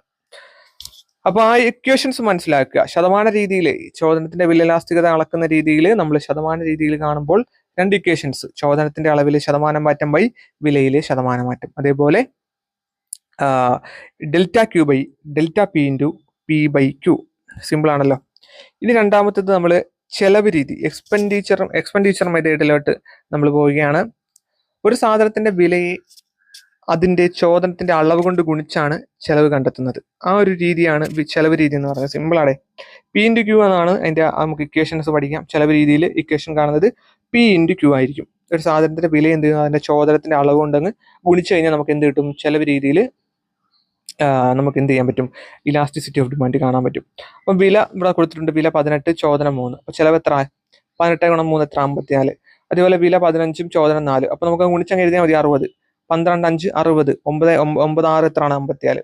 അപ്പോൾ നമുക്കത് ചിലവ് കണ്ടുപിടിച്ചു. നമ്മളിനി നോക്കേണ്ടത് 54ഉം 60ഉം നോക്കുക. അതായത് പ്രൈസ് കുറയും തോറും എന്ത് ചെയ്യുന്നു, നമ്മുടെ ആ ചെലവിന്റെ ഭാഗത്തേക്ക് വരുമ്പോൾ ചെലവ് കൂടിയതായിട്ട് നമുക്ക് മനസ്സിലാക്കാൻ പറ്റില്ലേ. അപ്പം ഇ ഡി എന്ന് പറയുന്നത് ഇലാസ്റ്റിസിറ്റി ഓഫ് ഡിമാൻഡ് ആണ്. അതെന്താണ്, ഗ്രേറ്റർ ദാൻ 1 ആണ്. അപ്പൊ അധിക ഇലാസ്റ്റികതയാണെന്ന് നമ്മൾ മനസ്സിലാക്കണം. അതുപോലെ രണ്ടാമത്തിലേക്ക് വരുമ്പോൾ 60 തുല്യമായിട്ട് നിൽക്കുക. അപ്പൊ ഇ ഡി എന്ന് പറയുന്നത് എന്താണ്, സമ ഇലാസ്റ്റികതയാണ്, ലെസ് ടു 1 ആണ്. അതുപോലെ താഴോട്ട് വരുമ്പോൾ എന്താണ്, 60 നിന്ന് 57 കുറയുകയാണ്, ചെലവ് കുറഞ്ഞു. അപ്പൊ നമുക്ക് ഇ ഡി സി എന്ന് പറയുന്നത് ലെസ് ദാൻ 1 ആണ്, കുറഞ്ഞ ഇലാസ്റ്റികതയാണ്. അപ്പൊ ഇതിൽ നിന്നും ചെലവ് രീതിയിൽ നിന്നും നമുക്ക് മനസ്സിലാവുന്ന കാര്യം, വിലയിലുണ്ടാകുന്ന മാറ്റത്തിന്റെ വിപരീത ദിശയിലാണ് ചെലവ് മാറുന്നതെങ്കിൽ നോക്കിയ ഇതാണ് നമ്മൾ പഠിക്കേണ്ടത്. ചെലവ് രീതിയിൽ നമ്മൾ മനസ്സിലാക്കേണ്ടത് 3 പ്രധാനപ്പെട്ട കാര്യങ്ങളാണ്. ഒന്ന്, വിലയിലുണ്ടാകുന്ന മാറ്റത്തിന്റെ വിപരീത ദിശയിലാണ് ചെലവ് മാറുന്നതെങ്കിൽ ഇലാസ്റ്റികത എത്ര ആയിരിക്കും, 1ൽ കൂടുതലായിരിക്കും, അധിക ഇലാസ്റ്റികത ആയിരിക്കും അല്ലെ, ഇ ഡി ഗ്രേറ്റർ ദാൻ 1 ആയിരിക്കും. രണ്ടാമത്തത്, വിലയിലുണ്ടാകുന്ന മാറ്റത്തിന്റെ അതേ ദിശയിലാണ് ചെലവ് മാറുന്നതെങ്കിൽ ഇലാസ്റ്റികത 1ൽ കുറവായിരിക്കും. അതായത് ഇ ഡി ലെസ് ദാൻ 1 ആയിരിക്കും. നമ്മുടെ താഴോട്ട് നോക്കിയാൽ കുറഞ്ഞ ഇലാസ്റ്റികത നമുക്ക് അവിടെ കാണാൻ പറ്റും. ഇനി വിലയിലെ മാറ്റത്തിനനുസരിച്ച് ചെലവിൽ യാതൊരു മാറ്റവും ഉണ്ടാകുന്നില്ലെങ്കിൽ എന്താണ്, ഇ ഡി എന്ന് പറയുന്ന ഇലാസ്റ്റികത 1ന് തുല്യമായിരിക്കും, സമ ഇലാസ്റ്റികത ആയിരിക്കും. സിമ്പിൾ ആണ്, നിങ്ങൾക്ക് അത് നോക്കുമ്പോൾ തന്നെ നിങ്ങൾക്ക് അത് മനസ്സിലാവും. അപ്പൊ നമുക്കൊരു ക്വസ്റ്റ്യൻ ചെയ്ത് നോക്കിക്കഴിഞ്ഞാൽ, ഒരു സാധനത്തിന്റെ വില 4% കുറഞ്ഞപ്പോൾ അതിന്മേലുള്ള മൊത്തം ചെലവ് 2% വർദ്ധിച്ചു. വില ഇലാസ്റ്റികത എത്ര? അപ്പൊ നമുക്ക് നോക്കിക്കഴിഞ്ഞാൽ നമുക്ക് മനസ്സിലായി എന്താണ്, വിപരീത ബന്ധമാണല്ലേ. അപ്പൊ അവിടെ അധിക ഇലാസ്റ്റികതയാണ്. വിപരീതം എന്താണ്, സാധനത്തിന്റെ വില 4% കുറഞ്ഞപ്പോൾ അതിന്മേലുള്ള മൊത്തം ചെലവ് എന്ത് സംഭവിച്ചു, 2% വർദ്ധിച്ചു. അപ്പൊ എന്താണ്, ഇ ഡി എന്ന് പറയുന്നത് എന്താണ്, ഗ്രേറ്റർ ദാൻ 1 ആണ്. അപ്പം അധിക ഇലാസ്റ്റികതയാണ് അല്ലെങ്കിൽ വിപരീത ബന്ധമാണ്. ഇനി നമ്മൾ മൂന്നാമത്തെ കാര്യത്തിലേക്ക് പോവുകയാണ്, മൂന്നാമത്തെ ഡിഗ്രിയിലേക്ക് പോവുകയാണ്. പോയിന്റ് രീതി എന്ന് പറയും, അല്ലെങ്കിൽ ജാമിതീയ രീതി. ജാമിതീയ രീതി മറ്റൊരു പേരിലൂടെ അറിയപ്പെടുന്നുണ്ട്, പോയിന്റ് രീതി. ഇത് നേർരേഖയിൽ കൂടിയുള്ള ഇലാസ്റ്റികത മനസ്സിലാക്കാൻ വേണ്ടി ഉപയോഗിക്കുന്ന ഒന്നാണ് ജാമിതീയ രീതി എന്ന് മനസ്സിലാക്കണം. നേർരേഖയിൽ കൂടിയിട്ടുള്ള ഇലാസ്റ്റികത മനസ്സിലാക്കാൻ ഉപയോഗിക്കുന്ന ഒരു മെത്തേഡാണ് ജാമിതീയ രീതി. നേർരേഖ തിരശ്ചീനമോ ലംബമോ ആയാൽ ഇലാസ്റ്റികത തുല്യമായിരിക്കും. അത് നമ്മൾ മനസ്സിലായിരിക്കണം. നേർരേഖ തിരശ്ചീനമോ ലംബമോ ആയാൽ ഇലാസ്റ്റികത തുല്യമായിരിക്കും എന്ന് മനസ്സിലാക്കുക. അപ്പൊ ജാമിതീയ രീതിയിലെ രണ്ട് കാര്യങ്ങൾ ഒന്ന് മനസ്സിലാക്കിയ, നേർരേഖയിൽ കൂടിയുള്ള ഇലാസ്റ്റികത മനസ്സിലാക്കാനാണ് ജാമിതീയ രീതി ഉപയോഗിക്കുന്നത് അല്ലെങ്കിൽ പോയിന്റ് രീതി ഉപയോഗിക്കുന്നത്. നേർരേഖ തിരശ്ചീനമോ ലംബമോ ആയാൽ ഇലാസ്റ്റികത തുല്യമായിരിക്കും എന്ന് മനസ്സിലാക്കുക. ഒരു ഇക്വേഷൻ നമ്മൾ പഠിച്ചു വെക്കണം. ഈ ജാമിതീയ രീതിയുമായി ബന്ധപ്പെട്ട് നമ്മൾ ശതമാന രീതിയിൽ പഠിച്ചിട്ടുള്ള 2 ഇക്വേഷൻ പോലെ തന്നെ ജാമിതീയ രീതിയിലും 2 ഇക്വേഷൻസ് ഉണ്ട്. ഒന്ന് -BP/A-BP. സിമ്പിൾ ആണ്, -BP/A-BP. ഒരു ക്വസ്റ്റ്യൻ വരുമ്പോൾ നമുക്കത് ചെയ്യാൻ പറ്റും. -BP/A-BP. അതേപോലെ lower segment by upper segment, കീഴ്ഖണ്ഡം ബൈ മേൽഖണ്ഡം എന്ന് പറയും മലയാളത്തിൽ. Lower segment by upper segment, കീഴ്ഖണ്ഡം ബൈ മേൽഖണ്ഡം, -BP/A-BP. ഒരു ക്വസ്റ്റ്യൻ നമുക്ക് ചെയ്തു നോക്കാം. ജാമിതീയ രീതിയിലുള്ള ഒരു ക്വസ്റ്റ്യൻ ആണ്. നമുക്ക് അവിടെ ഒരു ക്വസ്റ്റ്യൻ തരും, Q = 20 - 2P എന്ന രേഖീയ ചോദന വക്രത്തിൽ വില 5 ആണെങ്കിൽ വില ഇലാസ്റ്റികത കാണുക. അപ്പൊ നമ്മുടെ ഇക്വേഷൻ നമ്മൾ അപ്ലൈ ചെയ്യണം. അപ്പൊ ഇത്തരത്തിലുള്ള ക്വസ്റ്റ്യൻ കണ്ടു കഴിഞ്ഞാൽ തന്നെ നമ്മൾ അന്നേരം എന്ത് ചെയ്യണം, നമ്മുടെ ഇക്വേഷൻസ് അങ്ങോട്ട് അപ്ലൈ ചെയ്ത് കൊടുക്കുക. അവിടെ ഇ ഡി = -BP/A-BP. ഇവിടെ നോക്കുക, -BP എന്ന് പറയുന്നത് -2 × 5 അല്ലേ. ബി പി അവിടെ നോക്കുക, -BP/A-BP, -2 × 5/20 - 2 × 5. എ എന്ന് പറയുന്നത് എത്രയാണ്, ഇവിടെ എ എന്ന് പറയുന്നത് എത്രയാണ്, 20 ആണ് അല്ലേ, 20 ആണ്. ബി എന്ന് പറയുന്നത് എത്രയാണ്, -2 ആണ്. പി എന്ന് പറയുന്നത് എത്രയാണ്, 5 ആണ്. അതുകൊണ്ട് തന്നെ നമ്മൾ -2 × 5/20 - 2 × 5 എന്ന് എടുക്കാം. അപ്പം -2 × 5 എന്ന് പറയുന്നത് -10 ആയിട്ട് വരും, ബൈ 20 - 2 5 × 2 എന്ന് 25 എന്ന് പറയുമ്പോൾ 20 - 10 എന്ന് വരും. അപ്പം -10/20 10 എന്ന് പറയുന്നത് -1 ആണെന്ന് നമ്മൾ മനസ്സിലാക്കുക. അപ്പോൾ ഇവിടെ ആൻസർ ആയിട്ട് വരുന്നത് -1 ആണ്. മറ്റൊരു ക്വസ്റ്റ്യൻ ഇവിടെ നോക്കാം. Q is equal to 20 minus 2p എന്ന ചോദന വക്രത്തിൽ വില 3 ആയാൽ വില ഇലാസ്തികത എത്ര? നമുക്ക് അങ്ങോട്ട് ഇക്വേഷൻ അപ്ലൈ ചെയ്യാം. ED is equal to -BP by A minus BP. അപ്പോൾ ഇവിടെ -2 × 3 by 20 minus 2 × 3 is equal to -2 × 3 എന്ന് പറയുന്നത് -6 ആണ് by 20 minus 6 എന്ന് വരും. is equal to -6 by 14. അപ്പോൾ നമുക്കൊരു ഉത്തരം കിട്ടും 0.428571 എന്ന് പറയുന്ന ഒരു വലിയൊരു സംഖ്യയാണ്. അല്ലെങ്കിൽ നമ്മളൊരു 0.42 അത്രയെങ്കിലും കിട്ടിയാൽ മതി. അതായിരിക്കും നമുക്ക് ആൻസർ ആയിട്ട് അവിടെ കൊടുക്കുക. അപ്പം അവിടെ ഇത്രയും കാര്യങ്ങളാണ് നമുക്ക് ജാമിതി രീതിയിൽ പഠിക്കാനുള്ളത്. അപ്പം നമ്മൾ പഠിച്ചത് ചോദനത്തിന്റെ വിലയിലാസ്തികത അളക്കുന്ന പ്രധാനപ്പെട്ട 3 രീതികളാണ്. ഒന്നാണ് ശതമാന രീതി. അതിനകത്ത് വരുന്ന 2 ഇക്വേഷൻസ് പഠിച്ചു. ചോദനത്തിന്റെ അളവിലെ ശതമാനം മാറ്റം ബൈ വിലയിലെ ശതമാനം മാറ്റം. അതുപോലെ തന്നെ ചെലവ് രീതിയിൽ എക്സ്പെൻഡിച്ചർ മെത്തേഡിൽ നമ്മൾ വില എന്ത് ചെയ്യുന്നു, ചോദനം കൊണ്ട് ഗുണിച്ചിട്ട് അത് എഴുതുന്നു, എന്നിട്ട് നമ്മളത് മനസ്സിലാക്കുന്നു. ജാമിതീയ രീതിയിൽ പ്രധാനപ്പെട്ട 2 equations -BP by A minus BP യും lower segment by upper segment. അപ്പൊ പ്രധാനപ്പെട്ട ഇത്രയും കാര്യങ്ങളാണ് നമുക്ക് അതിനകത്ത് വരുന്നത്. അപ്പൊ ഇത്രയും കാര്യങ്ങൾ നിങ്ങൾക്ക് മനസ്സിലായി എന്ന് ഞാൻ വിചാരിക്കുന്നു. അപ്പം നമ്മൾ ആദ്യം പറഞ്ഞത് എന്തൊക്കെ കാര്യങ്ങളായിരുന്നു? നമ്മുടെ ചോദനമായിട്ട് ബന്ധപ്പെട്ടുകൊണ്ട് അല്ലെ, ചോദനമായിട്ട് ബന്ധപ്പെട്ട് ചോദന നിയമം പഠിച്ചു, ചോദന ധർമ്മം പഠിച്ചു, അതിന്റെ ഏതൊക്കെ രീതിയിലുള്ള ചോദന നിയമത്തിന്റെ സങ്കല്പങ്ങൾ എന്തെല്ലാമാണെന്ന്, അതുപോലെ ചോദനത്തിന്റെ മാറ്റങ്ങൾ എന്തെല്ലാമാണ്, പ്രസ്താവന പ്രഭാവം, വരുമാന പ്രഭാവം, വിലപ്രഭാവം, രേഖീയ ചോദനം, അതുപോലെ തന്നെ ചോദനത്തിന്റെ വിലയിലാസ്തികത. അതിനകത്ത് നമ്മൾ 5ആയിട്ട് തിരിക്കുന്നത് എന്തൊക്കെയാണ്, അതെങ്ങനെയൊക്കെ കാണാം അല്ലേ, ചോദനത്തിന്റെ വിലയിലാസ്തികത അളക്കുന്ന രീതികൾ എന്തെല്ലാമാണ്, അതിന്റെ ഇക്വേഷൻസ് എന്തെല്ലാമാണ് തുടങ്ങിയ കണക്കും കാര്യങ്ങളൊക്കെയാണ് നമ്മളിന്ന് പഠിച്ചപ്പോൾ. ഇത്രയും കാര്യങ്ങൾ നിങ്ങൾക്ക് മനസ്സിലായി എന്ന് വിചാരിക്കുന്നു. ഇനി നമ്മൾ അടുത്ത ക്ലാസ്സിൽ പ്രൊഡക്ഷൻ ആൻഡ് കോസ്റ്റ്, ഉൽപാദനവും ചെലവും എന്ന് പറയുന്ന പ്രധാനപ്പെട്ട ഒരു ടോപ്പിക്കിലേക്കാണ് പോകാൻ പോകുന്നത്. അപ്പോൾ ഈ ക്ലാസ് നിങ്ങൾ പഠിച്ചിട്ട് ബുക്കിലേക്ക് എഴുതി വെക്കുക, വീണ്ടും വീണ്ടും ആവർത്തിച്ച് ക്ലാസ്സുകൾ കാണുക, മനസ്സിലാക്കി പഠിക്കുക. അപ്പോൾ അടുത്ത ക്ലാസ്സിൽ നമുക്ക് വീണ്ടും കണ്ടുമുട്ടാം. ബൈ.